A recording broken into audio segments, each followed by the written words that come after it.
So you remember that time whenever I was breathing in the microphone and I swore I didn't have a breathing problem? Hmm. Turns out I actually kind of do. What? Oh, Yeah, uh, I have a perforated septum, Holy so oh, shit! I have yeah. a big old hole in my septum. So like it's really gross, but I can like stick a Q-tip through one nostril and it'll Oh, come out the other side. I mean, it doesn't like hurt or anything. I don't even feel it actually because it's a big gaping hole. But because of Neil, that, I my feel it right now. You just talking about it. yeah, I it's feel it. really I promise it's not bad. But like I apparently like my nose whistles really bad. Like I always just thought it was a normal thing. And then I did some research on it and then one day I just saw a picture of somebody sticking a Q-tip through one side and I'm like, I wonder if I can do that. And sure as fucking shit I can. So I'm like, "Oh my god, I have a hole in my nose." Oh my god, my skin hurts right now. Oh god, yeah. I get such bad. I get such bad sympathy pains. Like every time you say I could stick a Q-tip through my nose, like I start to vomit. Like it's creepy crawly. Well, that makes sense. There were a couple of the Foundation 4 ones too, where you're just I like everybody's talking, noticed. and then in the background you just hear them like, and like I think Phil thought you were mad because Yeah. afterwards he was like, Neil knows I'm not an asshole all the time. I was just doing that for the show, right? He's like not mad at me. I was like, no, he's not mad at you. Why do you think so? And he's like, he just sounded mad. And then when I was editing it, I'm like, I think he thinks he sounds mad because he's It, breathing really hard. if this doesn't make it to the cold open, you can actually go ahead and just let him know that that's what the issue was. Time to get your fix.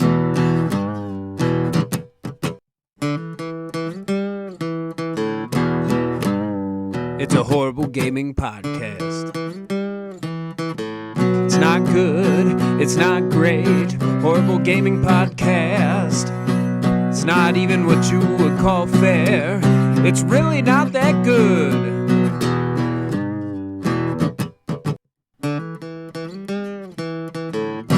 Horrible Gaming Podcast. Hello and welcome to a horrible gaming podcast. My name is Zachariah Van Sliders with the Old Man Gaming, and guys, this is huge because with me is Knights 645, aka Logan.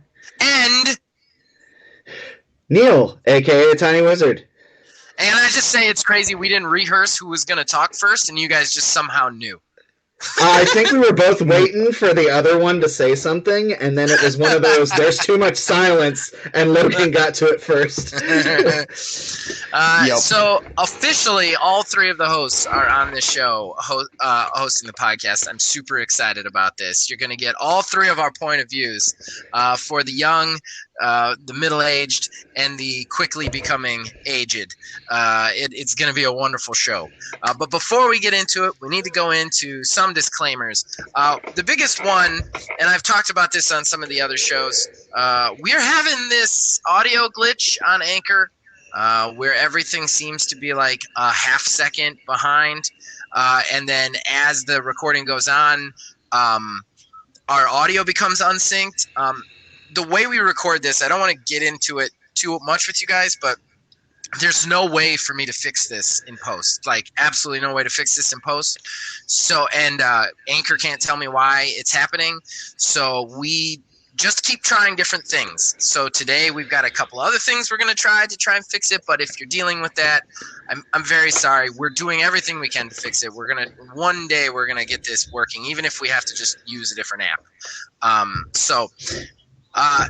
That said, I think we need to go into credits, and that is, other than the three of us, Mark Bell makes this show possible with all of his original graphics for this and all of Old Man Gaming's shows. And then, of course, my brother, you just heard him sing the theme song. He wrote and performed that for us. So thank you to Nick Van Sliders and Mark Bell for that. Okay, so we like to open the show with fan traction. That's where we like to hear from you guys, the fans. We also like to decide the winner of the Horrible Arena. So before we just start reading your comments, we need to get into the Horrible Arena. And people out there, somebody's got to vote. One of you guys has to vote. Nobody voted. So here's what we're going to have to do. I figured out a way to tie break things. It is the only fair way that I can think of when it comes to shows in which it's just two of us. Okay. So as far as the tiebreaker goes, since we are at a tie, me and Logan's got no vote, which could be a vote in itself from the audience. I'm not sure. So if it's just two of us, if the other person didn't make it or couldn't get one up, the other person's going to pick, which means that all three of us need to listen to the show. So Neil is going to have to choose between Project Edge or Project Survival Games. Now, if it's an I was going to say Battle to the Death. What? I was going to suggest Battle to the Death. Battle to the death. Violent battle to the death in the Quantum Studio.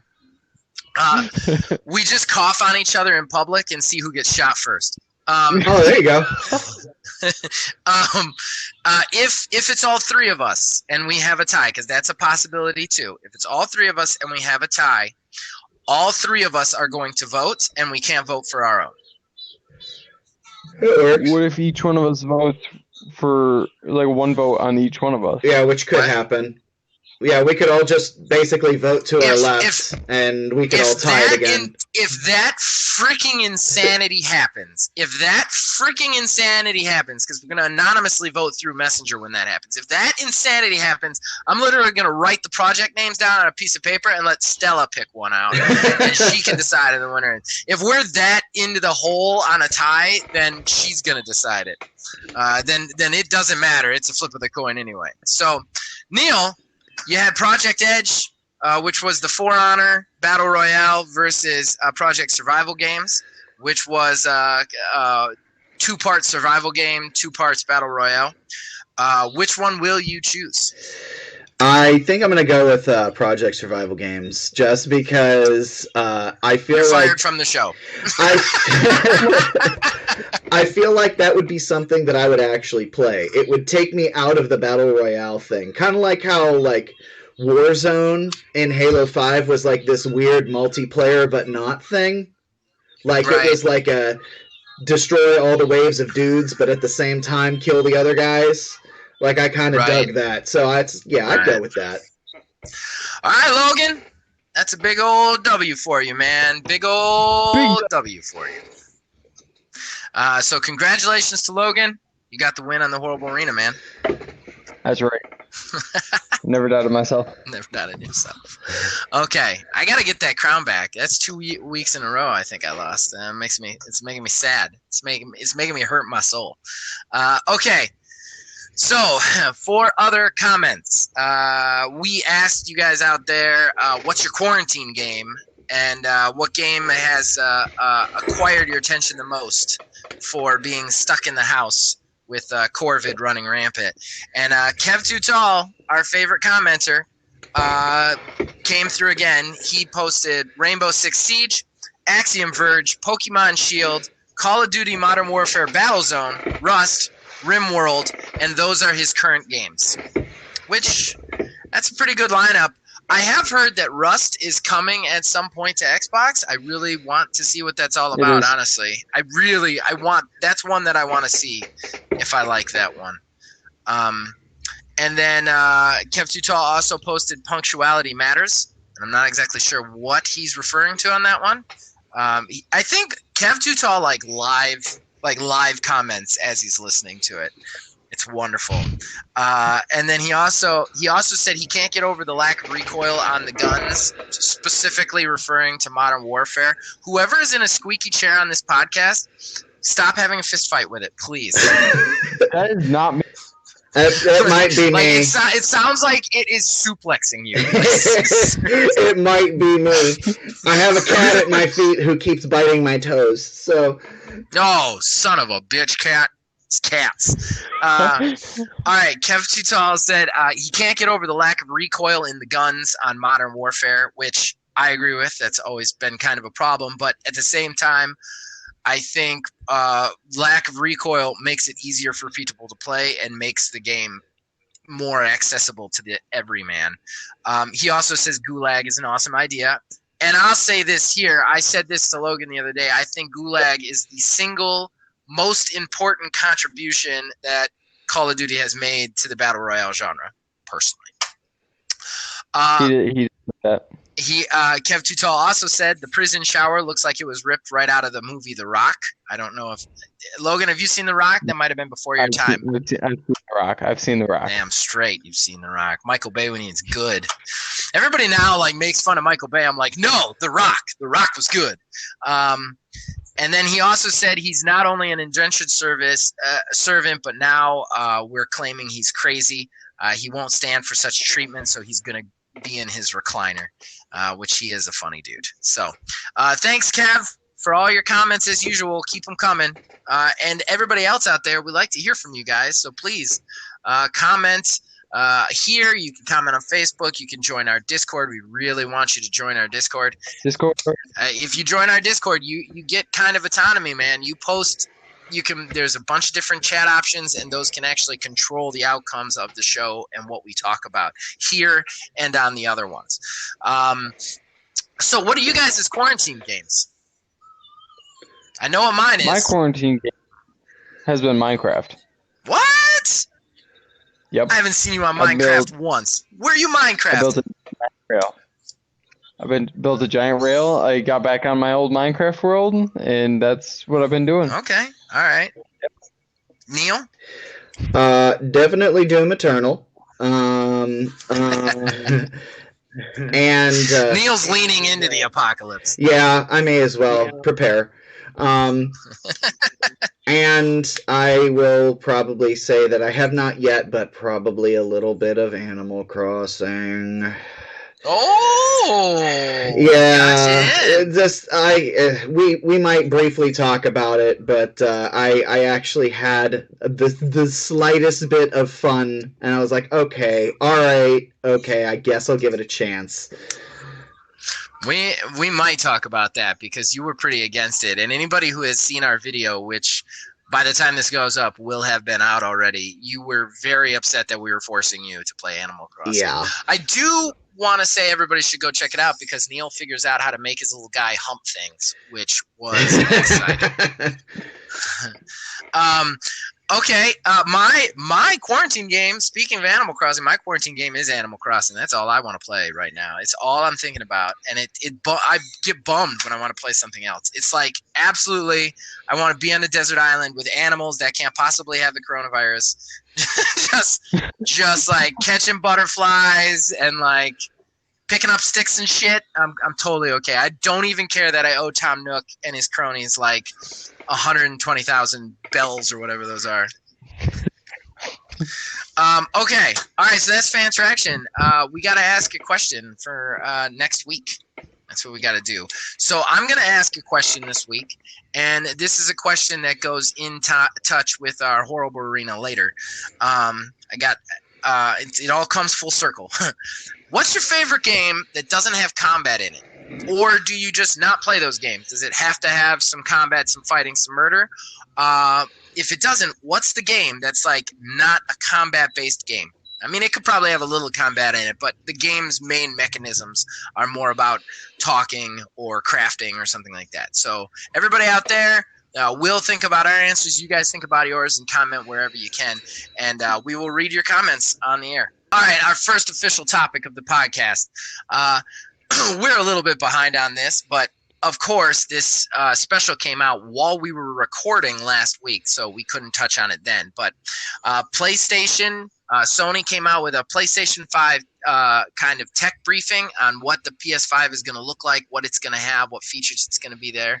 And now everybody's put them up side by side with the Xbox One X and not the Xbox One X, sorry, the Xbox Series X. And stuff has gotten interesting, and now it's time for everybody to give their hot take on that. Before we get into the specs, I do want to just touch on the special itself. Was awful. Yeah. It was one of the worst specials I've ever seen. It was just dry-ass Mark Cerny up there, just like rattling off numbers. And, it was like he would say a feature, and it was worse than Xbox, and then he would just spend 15 minutes explaining why it didn't matter that the number was lower. And it was just, and I don't know what they do when the box is worse, but I feel like they really could have done something better with that special. To me, it almost looked like defeatist in a way, and that's not because I'm an Xbox guy. That's because like it just kind of, I felt like it gave the wrong message. So I felt like if there was some fanfare around it, and like at least they could have been like, we don't care, like look at how good it is, but they didn't. It was very dreary, and it was almost like their numbers are bigger, so we're just going to read out the numbers on a screen. And I don't know. I felt like they could have really done better on that special. I felt like that special was kind of a mistake. Well, what's important to know about this, though, is that talk was originally scheduled for GDC. And, Right. you know, by Right. like everything else now, it's been canceled. So, like, we Right. can't really fault them from talking all those boring specs because, I mean, look, I'm a specs guy. That's my thing, and it was horrid. I am 100% with you. I literally tried to watch it for a while. Like, I was thinking I was going to get through the whole thing. I just kept fast forwarding through it. That terrible green screen and, like, the people that may or may not have really been there in front, or they just had, like, a terrible, Right. just, like, people on a loop constantly. It was really bad in the presentation for it. And I think they should have had an actual, like, consumeristic reveal before they did the GDC style programming tech specky end sort of thing. Right. You know, I don't want to. I know Logan probably wants to say something. I don't want to cut him off, but just to rebut one thing, while you're right, this was meant for GDC, which is a very game developer thing. That's where they go to read off specs. And if GDC hadn't been canceled due to the impending apocalypse, it would have been. This wouldn't have been broadcast out over all these things. It would have been them reading it in a room to game developers who then took it to their media outlets and reported on it. The thing is my problem is you have to is when this GDC got canceled, they then just invited everybody openly, like anybody who wanted to watch. And when you do that, like if I was Sony and I was in that position, I would have been like, okay, GDC's canceled. This cannot be the first exposure our fans have to what we're going to be presenting. Let's wait a week or two and get something going, like actually rehearse something, get something a little bit better, a little bit less tech heavy, so that we can announce with a little bit more fanfare and get a little bit more hype. Yeah.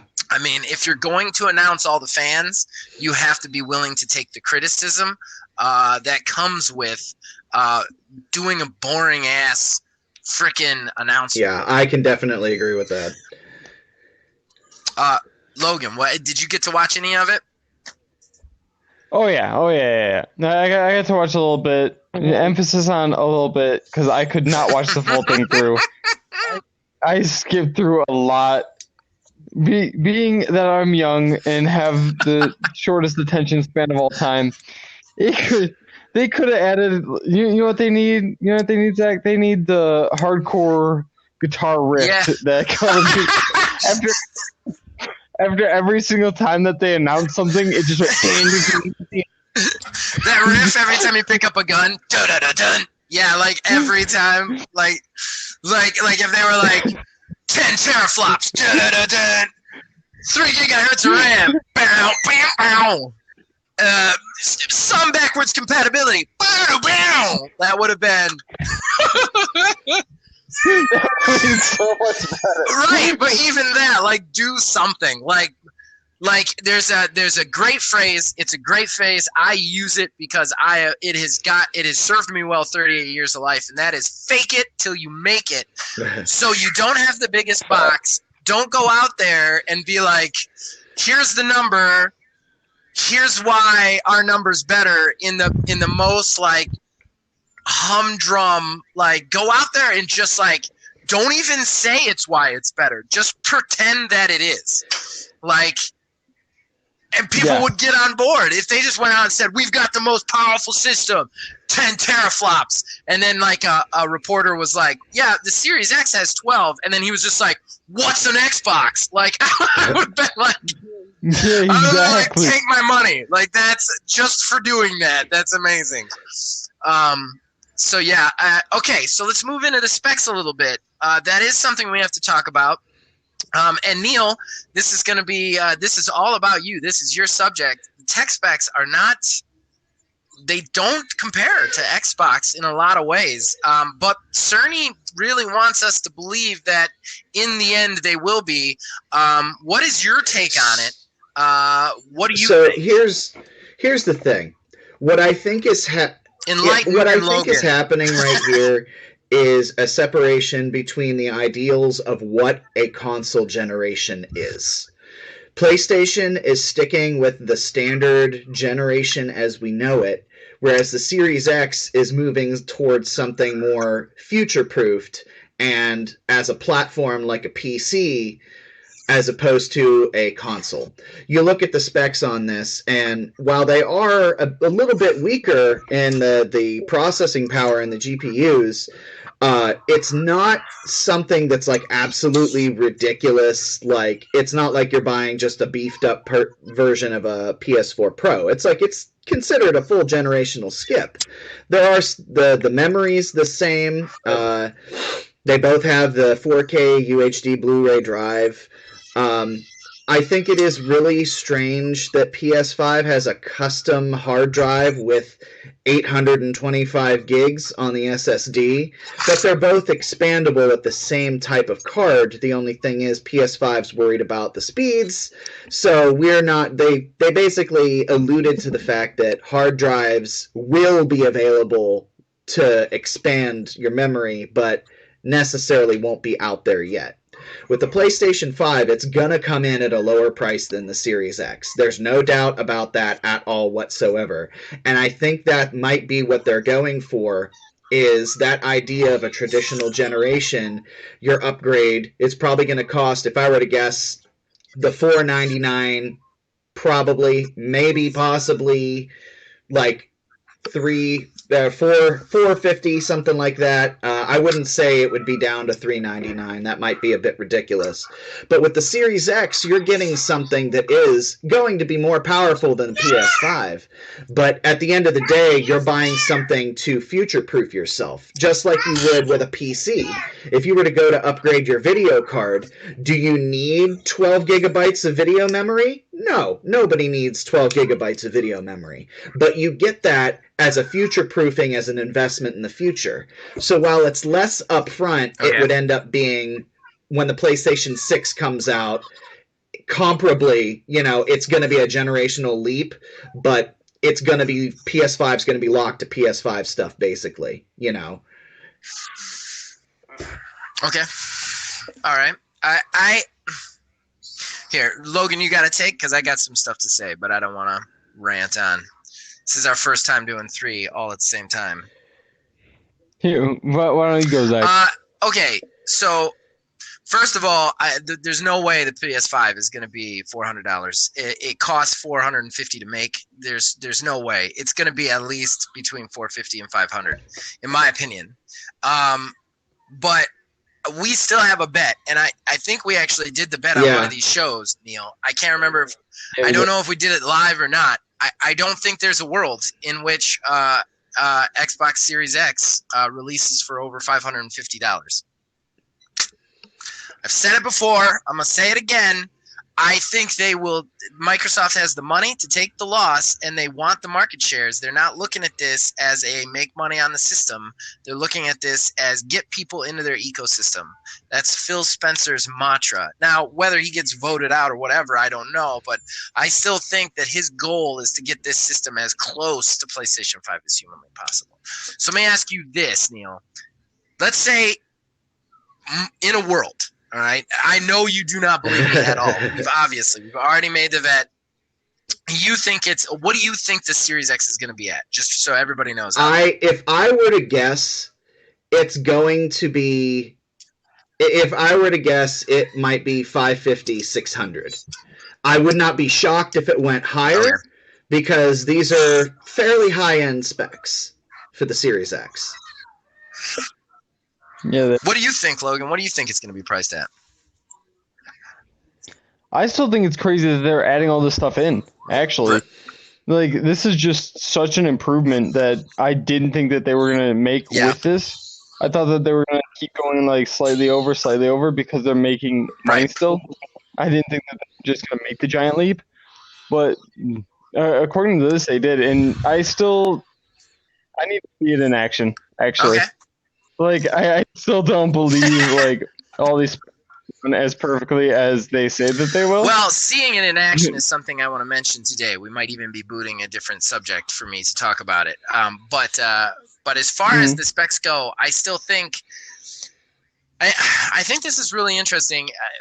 I mean, do we think that like Xbox, like, do we think the world is ready for a system to cost $600? Like, even with inflation, like, I'm having a hard time. Like, if it does cost $600, I think that they actually are in some trouble with PC. Right. I mean, it gets close to PC, but PlayStation 5 comes close enough that if PlayStation 5 is between $450 and $500, and Xbox Series X is $100 more, that's a hard sell. Yeah. So, like, you actually bring up the point that I was going to make to the question that you posed is. I do think that the world is ready for a $600 console. However, like, it's been evidenced by those who do PC gaming, who have these custom rigs that cost thousands of dollars. But the thing is, those individuals who want those types of specs to run games like that aren't going to buy a Series X. They're going to stick with their PC. For those of us who console game, I mean, if you're that concerned about the specs, I would honestly say to that person, like, you know, if the specs concern you that much, go ahead and buy a gaming PC. The only thing that you would be missing is some exclusives, but honestly, with Games Pass and everything, you can just get those games on the PC anyways. Well, I don't like computers, so that could be. I don't like gaming PCs because I don't want my thing to do anything other than game. And with PCs, there's also all this other extra stuff that you got to deal with that I just don't trust. So the other thing is too, they are hyper expensive. If you think $600 is expensive, oh yeah. That's still cheap for a gaming PC. You can get a single video card for like $900, just the video card. Even go higher than that. Right. Well, and that's the thing. The upside to them, the thing that makes them nice is you spend that $1,000 the one time, and then you just keep upgrading them for years to come. Right. But again, like, I'm not saying PCs are stupid. Like, there's nothing wrong with PC gamers. It's just I'm never going to be a PC gamer. I like the consoles. I like console gaming. I always have. The other thing is, too, my console is my entertainment center for everything. Like, I'm a cord cutter. I don't have cable. I run everything through my internet through the Xbox. Netflix, Disney Plus, anything is through that Xbox. And while you can do that with a gaming PC, I would prefer to just do it with a simpler medium, I guess, is the best way to say it. Yeah, but I think the thing that's happening here with the PS5 and the Xbox Series X is Xbox is beginning to blur those lines between the PC gaming and the console gaming, whereas Sony's trying to stick with that. Yeah. And that goes back to the war of, you know, what a generation is anymore. Because effectively with the Series X, we're getting rid of generations altogether. And if that's the route we want to go, that's okay. But at the same time, when, you know, you're dropping, let's just pretend here and say that it does come at $600.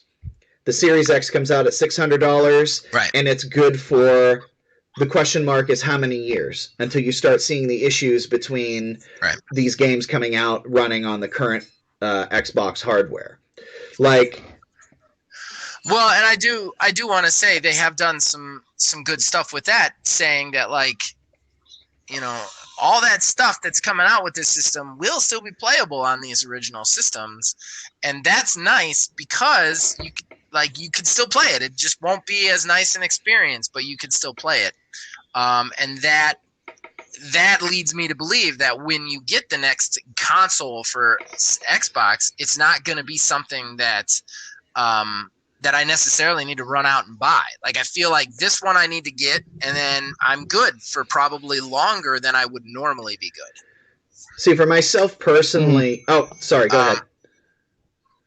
I was just going to say, like, my totally thought process with the Series X, with Microsoft's new way that they're doing things, is I don't see the reason to go out and buy a Series X because they've already said the games, the exclusivity for the games is still going to be a year or two out. So, I mean, I have the Xbox One S, so it's a little bit upgraded than the standard Xbox One, but not by much. But I can, you know, still play these games that are coming out and not have any sort of issues. Sure, there is the occasional game here and there. That's great, though. But that's where the idea of a generation, I think, is what's going to be the next split between all these gamers. Before it was exclusives.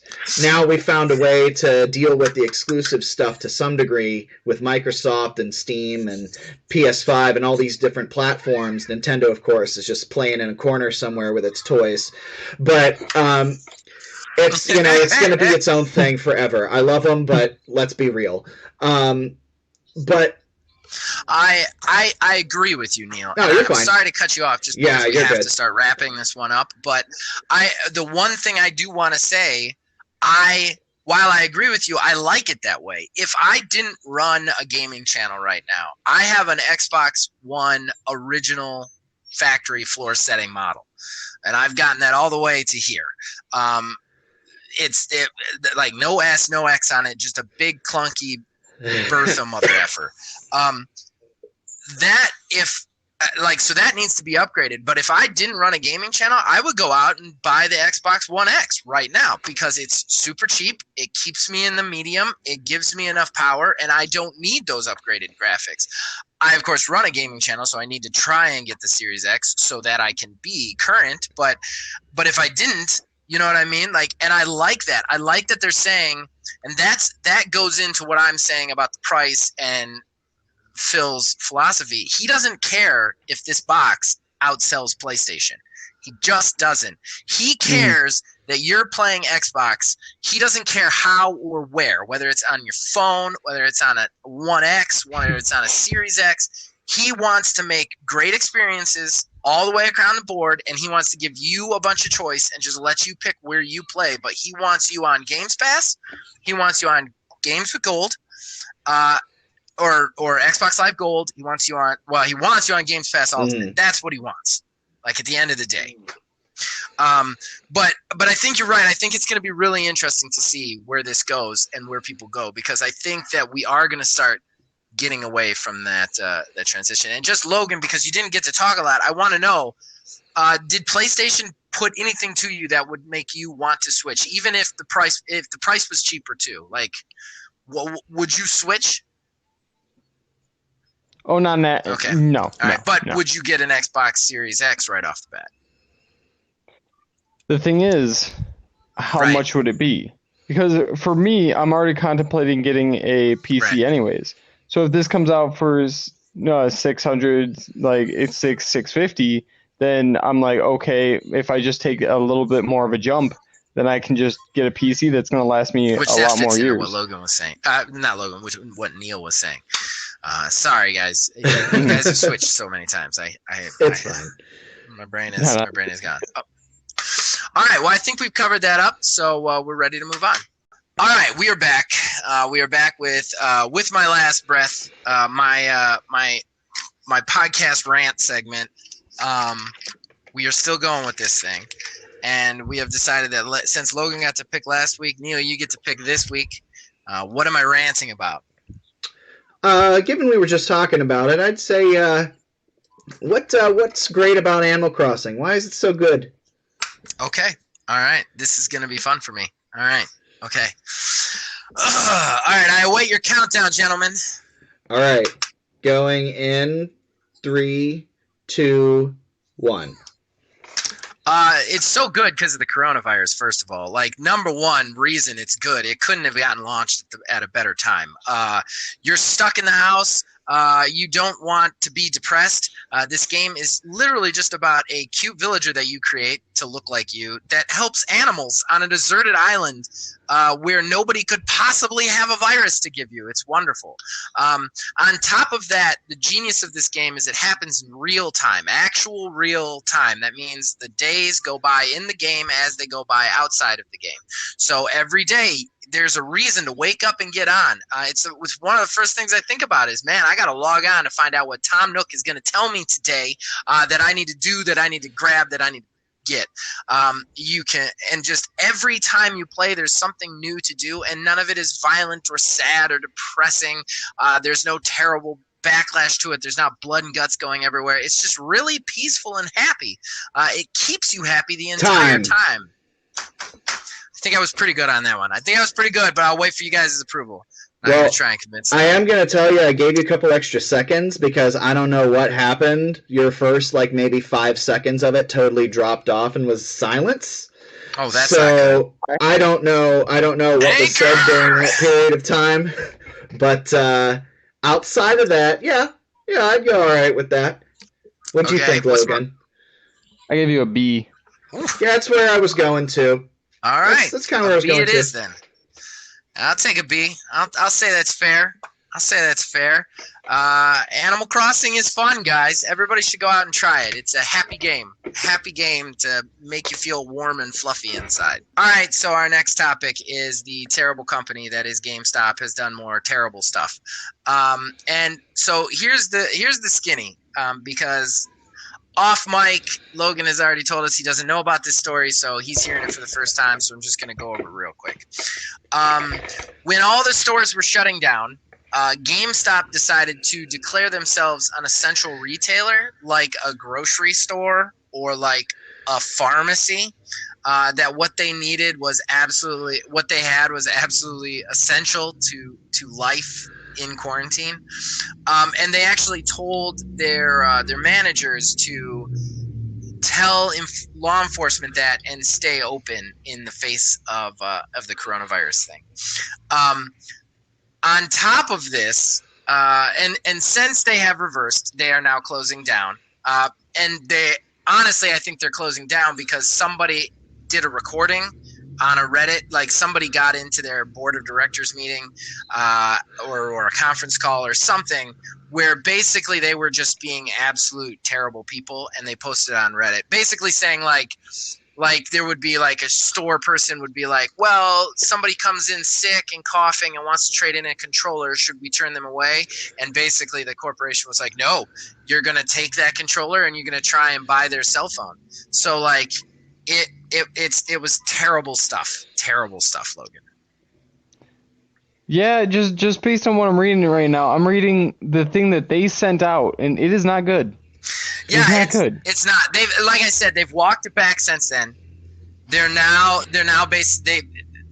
think the day after the recording went out, they kind of went down to like pickups only, and you couldn't be in the store. They would like walk your order to you via the door. It was some ridiculousness. And I think they're actually closing down now. Period, because they're of the shelter. Down 29. Say that one more time. You cut out for a second. They're officially closing down on the 29th. Right. So GameStop is a crappy company. Does anybody disagree with this? No. Before I say anything, I just want to say that these thoughts and opinions are mine alone, and are not influenced in any way. Simply mine alone. Yeah, it's not a good look. It's not a good look at all. It's not. Just bad. I mean, there's been a meme going around, it's like pay attention to what companies do during this time right now, and keep that in mind when everything is done and over with. And that's definitely one of those things that I think is going to stick in people's minds. I think it will. I think it's okay. So I have probably some more controversial outlooks on this, I think, than maybe you guys do. So I'm just gonna say them so that you can both tell me I'm a terrible person. First of all, the conference call. I'm not speaking to the conference call. That's some terrible stuff. I'm not gonna say anything otherwise. But Yeah. we don't live in a society that's prepared for something like this ever. And that's a problem. I'm not saying it's not a problem, but these companies, they don't have the money for this. And in some ways they do, because their CEOs get like $1 million bonuses, and that's BS. Those CEOs should give it back and all that. But like GameStop has been losing money for the last 3 years steadily. Yeah. Like just reporting loss after loss after loss. And the way a lot of these laws and the way a lot of this works right now is for the first couple of weeks when they're done, they have to pay their employees, their full-time employees, in addition to whatever they're getting when they're laid off. And because of their shutdown, I don't think they can afford to do that. I don't think that there's going to be a GameStop. Like Neil, you were talking about like when this is all over, people will remember how they acted. I don't think there's going to be a GameStop to remember how they act when this is all over. Well, what I think, it's definitely one of those things. And my mind just went blank because I was about to speak and the words left it. That's usually how my brain works. Yeah, great. It's great. I'm sure it'll come back to me. I mean, I hate to take the old cranky kind of approach to this, but a lot of people are getting really angry at a lot of companies because they're looking at their bottom line. But we have literally set up a system over the last 100 years that everybody's just supposed to look at their bottom line. We live in a capitalist society. I don't think that's good. I don't think it's good at all. I don't like it. I've never liked it. But like, we tell everybody to just worry about money basically the entire time, and then when something like this happens, everybody gets on these companies for just worrying about money. They're conditioned. They've set up the systems. Like, this is just how they look at stuff, Yeah, and it's unfortunate. It's unfortunate. It needs to change, but at the same time, like, I don't know that we can necessarily blame them for doing what they're built to do. Right. I can agree with that for sure.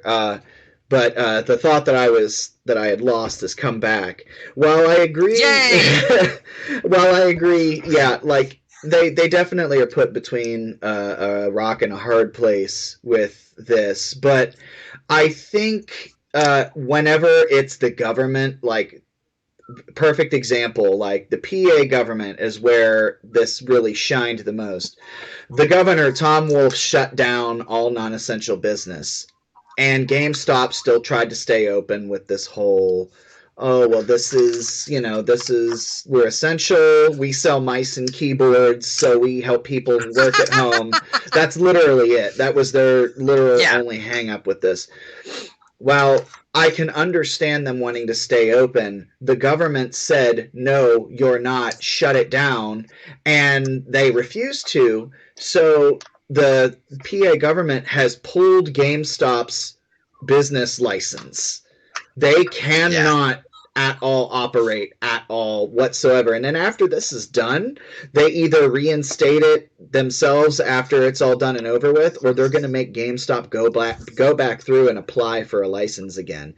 And that's to bad. Think about objectively, just like the fact that you wouldn't listen, so you got your whole reason, like the way that you're allowed to operate, just physically taken away, and you have to start that over again. Granted, I don't know what that takes, but that's really intense. And something in that regard, I still maintain that GameStop was just pushing until Doom and Animal Crossing came out, and then they're like, okay, fine, we're good, we made the money that we're going to make, and that's it. Because they don't have anything else really coming out until Final Fantasy VII Remake, which is next month sometime. So, I mean, they were going to see a slump in sales anyways if it was a normal non-pandemic sort of deal. Right. What do you think, Logan, as a guy who didn't know about the story until right now? Well, that's just horrible. That's so horrible. Like, yeah, I understand where society's coming from, but it really, like, you can't just blame it fully on society when they're like, people are dying and they're like, it's okay, Right, we'll stay right. open. And I want to say that I'm not saying GameStop didn't do bad shit. I'm saying Like, that like society has something to do with it, though. there's a lot of companies that are getting a lot of shit right now for trying to stay open, and you're like, what are they supposed to do? Yeah, I don't know. I mean, to not get into the whole virus thing Yeah, itself. right. Like, We've been trying not to talk about the coronavirus, and now we're talking about the yeah, coronavirus. but It's terrible. I mean, on a just a very surface level, I mean, the more places that don't close down, the longer this is going to last. So that's just the bottom line.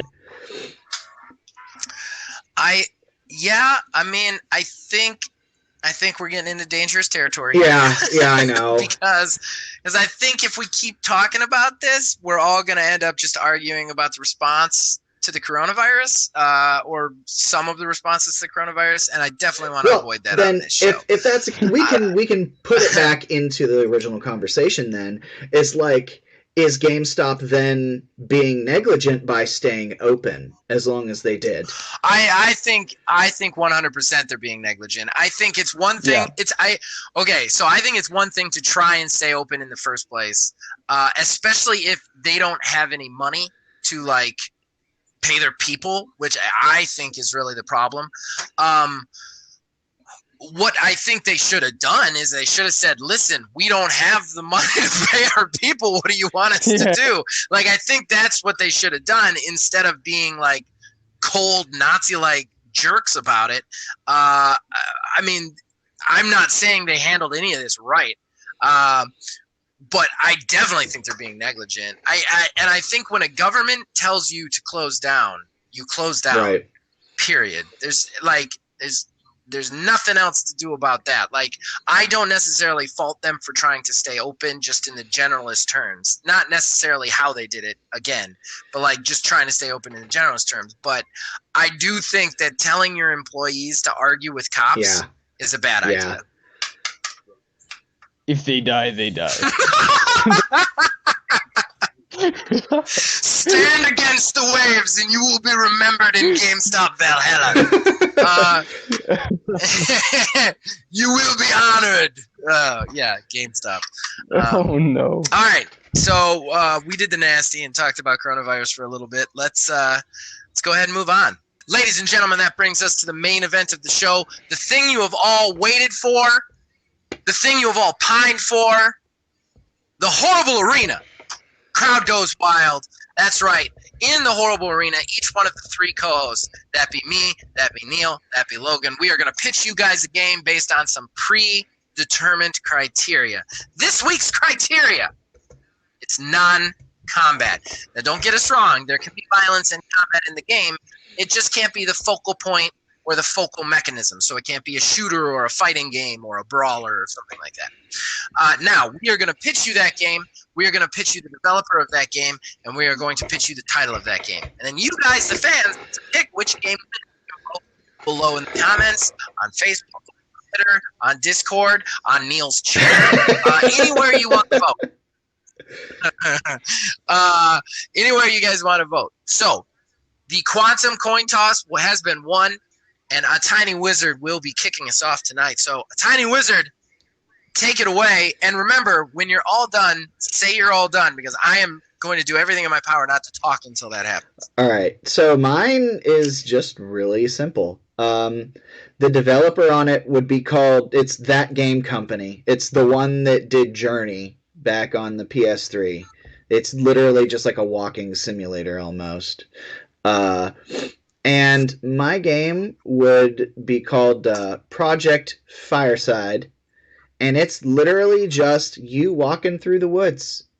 Just a huge open map, let's say like the size of Skyrim. And it's just a forest, like a real forest, nothing fantastical. And it's just you hiking through the woods. You going through, taking a look and seeing, see some deer, some bears, whatever. Climb a mountain, look down, there would maybe be some light survival elements to it, to where it's like, oh, you might have to forage, for some food. But like outside of that, I wouldn't even implement any sort of like hunting into it. I think it would just be build a fire, set up camp, and then go on for the next day and just keep walking around. I think something like that would really actually kind of appeal to me to some degree, because a big open world map with just stuff to see but nothing necessarily to do is nice if you just want to sit there, chill, and unwind. And especially with all the graphics and everything, the possibility for high-end development of graphics, it'd be really nice. And I think it would help people unwind, especially during this stressful time. And I'm going to say that's it on it. That sounds really interesting. That is I think you're gonna have the most non-combat. Yeah. Like you're definitely. If anybody out there is voting like who's closest to the criteria, it's definitely gonna be you. And that was Project Forest, Fireside. Right? Fireside. That's right. Okay. Just want to make sure I wrote it down right in the notes that I copiously keep. Okay. So I won the second one. I got the second flip, so I get to go second. Okay, so here we go. Project Con. Okay, spelled C-O-N. Here's what my game is. The developer will be Campo Santo. Yeah, I know Valve owns them and they don't make cool games anymore. Get off my back. This is a fantasy game. Here's what Project Con is.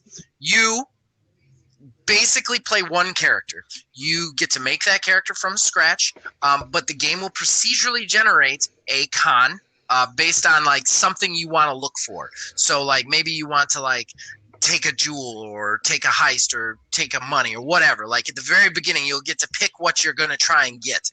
And that'll be the very basis for this procedural generation. Now the game itself, it'll procedurally generate the situation, but it won't be that long. You're talking like 4 or 5 hours max. But you go in, it also procedurally generates all the other characters around you. And then basically you have to set up and execute a grift or a con. The entire time, though, you have to weigh your people that you're with, their skill, with the amount you can trust them. Because those AI characters are actually trying to also win the con. They're also trying to get away with more money than you. So you're trying to pull this con off together, but at the same time, are you going to be trustworthy? Are you going to take it to the limit? Are you going to split it at the end? Or are you going to try and backstab them and take them all out one at a time by the end? Now, there's no combat in this game. There are your choices can influence violence or, fights that may or may not happen, but there's no mechanism for fighting. It's all about the conversation. It's about figuring out if you can trust the people you're working with and then convincing the people you're trying to take out not take out, but convince the people you're trying to trick if you can trick them. And I'm going to go one further. And I'm going to go really out on a limb for this one because I think this game truly works in VR. I think this is the game for VR. I think this is the killer app because it immerses you. It doesn't make a ton of like weird animations where you get sick, but it's all about actually being in the moment and actually talking it out with the other people and talking it out with the NPCs and trying to figure out how to trick them. So that's my project. Project Con by Campo Santo. I am done. All right. Well, mine's definitely violent. Well, I never said you couldn't be violent. I just said combat can't be the main mechanism. Yep. All right. Are you ready? We are ready. We are ready. Okay. Well, mine is Project Jurassic. Imagine you're in Jurassic Park. It's a beautiful day. But then 12 people in your group are out when Jurassic Park goes crazy. Who will be the last to survive? It is a battle royale with 12 people. You cannot fight the dinosaurs, but as the circle closes in, they get more ferocious. Who will be the last? So it's stealth-based battle royale with absolutely no combat. Oh, exactly. In my studio will be Red Barrel Games, which they're the creators of Outlast, because I want this to be scary. I want dinosaurs to jump at you to cry. It's going to be terrifying. I'm sorry, what was the last thing you said? My kid was talking. I apologize. I said Red Barrel Games will be the Okay. developer because I want this to be scary. I want when a raptor jumps at you, I want it to feel like a raptor is jumping at you. I want you to jump out of your seat. Scary. Real like Jurassic Park. Oh man, you know what though? You know, it'd be really cool with that too. If there was like non-combat, but like kind of combat. Like if you were hiding. Oh, you're about to If say you're like exactly what I was hiding about near to say. somebody and like you want them to like get screwed over, or whatever, you could like throw a rock over there and have like a raptor start chasing down in there. Dude, I was just about to say that. I was about to say if Logan had said that in his pitch, I would have surrendered. I would have immediately surrendered. If Logan's pitch had finished with, you can screw people over by like drawing monsters to them, not by fighting them, but by like giving away their position, I would have, oh my God, I would have immediately been like, take my money. I bow. All right, everybody out there, that's it. You've got 3 projects, 3 good projects, 3 interesting projects. Project Fireside, Project Con, and Project Jurassic. You guys get to decide who the winner is. Facebook at Old Man Gaming DH. Twitter at Old Man Gaming 9. Join our Discord, please. We are thirsty to talk to you. That link is in the description below. And of course, you can always comment on YouTube as well. We count anything as votes. So yeah, vote. Tell us which one you want us to win. And that brings us to the close of the show. Gentlemen, do you guys have anything to plug? Discord. Yes, Discord. We've only plugged it 67 times, but Logan actually runs our Discord, so he really wants to get more people going on the Discord. I do run the Discord. Okay, so as I've said 100 times, check us out on Facebook and Twitter, and join our Discord and below. Comment, like, subscribe, turn the notifications on, and we just want to say thank you to all of you still listening to us. We're in our second year of this. We have more content that you can shake a stick at. This is a lot of fun. So as long as you guys keep watching it and listening to it, we will keep showing up and making it. That's for sure. You know what? That was terrible. I did my own catchphrase wrong. I'm going to do that again. Take that too. As long as you guys keep watching and listening, we'll keep making it. We'll see you guys next week. Stay safe.